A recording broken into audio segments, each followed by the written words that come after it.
What?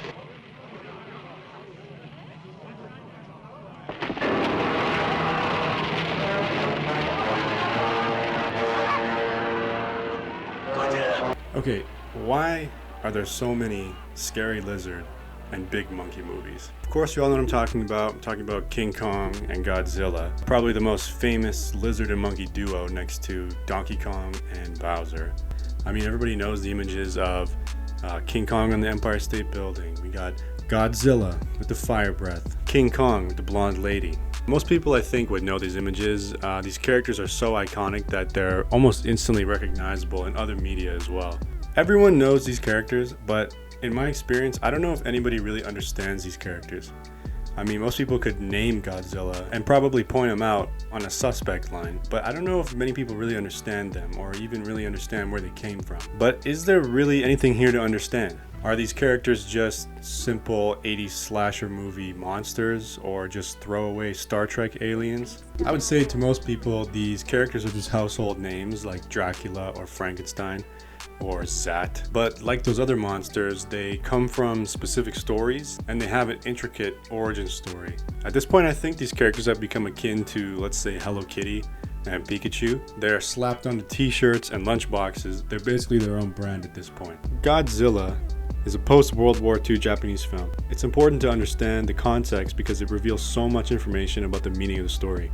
The country had recently been hit with nuclear blasts and had gone through an intense violent conflict some 10 years before the release of Godzilla. To put it into perspective, the country was still cleaning up World War II while the movie was being made, and most of the people working on the film had fought in the conflicts themselves. The film follows a ragtag team of characters struggling to avoid the carnage laid out by Godzilla on their town. Godzilla himself was actually created by nuclear tests in the Pacific Ocean, and the band of characters decides to come together in the end and defeat Godzilla. Very wholesome story. Simply put, I think we could all agree that the Godzilla story, the original Godzilla story at least, is a very simple allegory for the destruction of Japan in the 30s and 40s caused by World War II, with heavy themes of environmentalism and the danger of nuclear bombs. Think about that next time you pick up a Godzilla action figure for your little cousin's birthday party at Walmart. Let's talk about Big Monkey now. If there was a Hall of Fame for famous monkeys, King Kong would be right there next to MVP, the skateboarding monkey. He's this big, brooding, scary monster that basically just destroys everything in his path, especially trees, and especially other big monsters. Let me tell you about how old King Kong is, okay? Before World War II, before the Hindenburg, before Velcro, yes, it is true, King Kong is older than Velcro. This movie is old. Okay, very old. King Kong was released in 1933 to critical praise and financial success. The film itself used advanced special effects to draw audiences into a captivating realized world with fun action and interesting visuals. The story follows a filmmaker searching for a legendary place known as Skull Island. They end up finding the island, and to their surprise, there is a primate worshipping culture there. Their lead actress is captured by the people and sacrificed to Kong, and then hijinks ensue. Now, the classic interpretation is the tale as old as time. It's the Beauty and the Beast. Kong was captivated by the beauty of his victim, and he was unable to harm her, and in a very bizarre love story, sort of develops feelings for the lead actress that gets captured, and turns Kong into a being that is not completely obsessed with destruction and mayhem. Turns him into a caring and nurturing beast. Now let's talk about the fun stuff. I'm talking visual effects, special effects, SFX. So these films use a plethora of groundbreaking techniques, and while they are dated, very dated, they are important to the development of special effects in cinema itself, and even, to be honest, technology itself. Let's put it this way, you cannot have human beings unless you have Neanderthals first. Just like you can't have this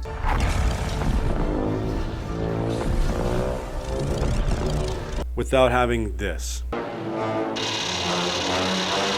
I'm talking stop motion. I'm talking rear screen projection, the precursor to green screen. This video would not even be possible without those techniques. I'm talking scale models. I'm talking guys in big monster suits walking around in those scale models. What does all this have to do with the rise of Big Monkey Scary Lizard movie? So while these movies are narratives, and sometimes boring narratives, sometimes very interesting narratives, They are spectacles. They're roller coasters. A good parallel, I think, would be the modern day Marvel movies. There is a camp of people who don't leave the theater thinking, wow, what an incredible 10-year arc for Iron Man. Captain America finally gets the ending that he deserves. He's been waiting for that dance forever. No, most kids are like, yo, when Captain America picked up the hammer, oh my god, did you see that? While their parents are going, who is that person riding that horse? Oh darn, look how she just shoved that sword at that nameless alien. Oh, that was pretty cool. And I don't think there's anything really wrong with that. I mean, trying to make an exciting action scene or trying to craft a spectacle like that is just as difficult as crafting an interesting dramatic narrative that keeps you on the edge of your seat for the whole time. These movies are just more accessible to general audiences. Another reason why I think these movies have lasted for so long and have endured through so many eras of cinema is because of something I call the cockroach effect. These ideas are just so simple and so adaptable, so hard to squish that they can just exist in any circumstance. See, generally King Kong has lasted so long because of the appeal of the big scary monkey. People for some reason enjoy seeing stories with human-like apes. But for Godzilla, the path was a little bit different. It started out as almost like an art film. There are scenes in the original Godzilla movie which are almost experimental and draw out real dark emotions from you.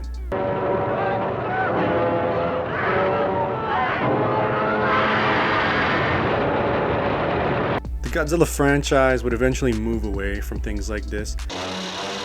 It still cemented itself as the grandfather of kaiju movies. We would miss out on a lot of very influential art if it wasn't for Godzilla. So look, we have Godzilla straying away from its original meaning a little bit. But what if there was a reboot? What if there was a reboot that stayed true to the original themes of Godzilla while updating the special effects? What if there was a movie where Godzilla was the villain again?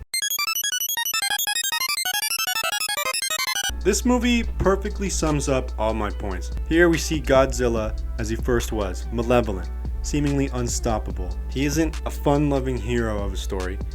He isn't a misunderstood animal who is just protecting his nest. He is almost the exact same as he was in the original 1954 film. This film serves as an exploration of government incompetence. Godzilla becomes the catalyst for the discovery of the inefficiency and inefficacy of the country's political systems, something Japan had been struggling with around the same time that the movie came out and a couple years before the movie came out. They had been dealing with recent earthquakes and nuclear meltdowns. See, this is the adaptability that I'm talking about. So where do we go from here? In recent years, it's my personal opinion that these stories have become a little stagnant. I think it's time for these monsters to delve into something a little bit different. Well, listen up. You're in luck. I have a plan.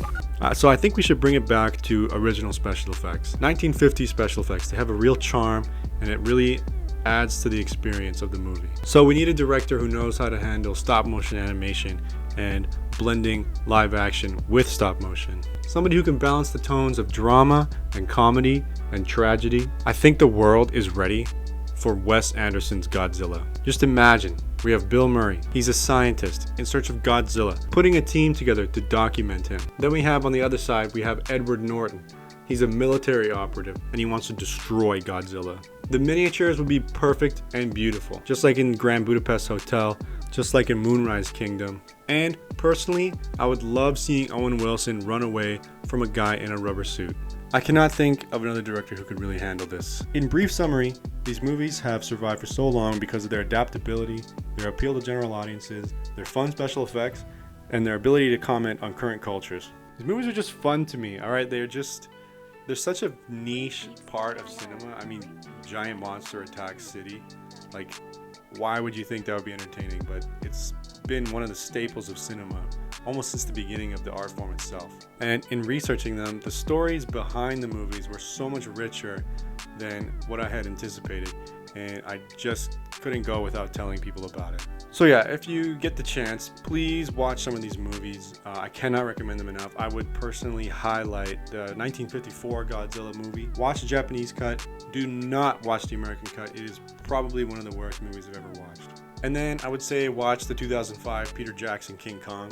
I mean, it has its flaws, but it was a lot more fun than I remember from when I was a little baby boy learning how to use a DVD player. Thank you all for watching, and please consider subscription.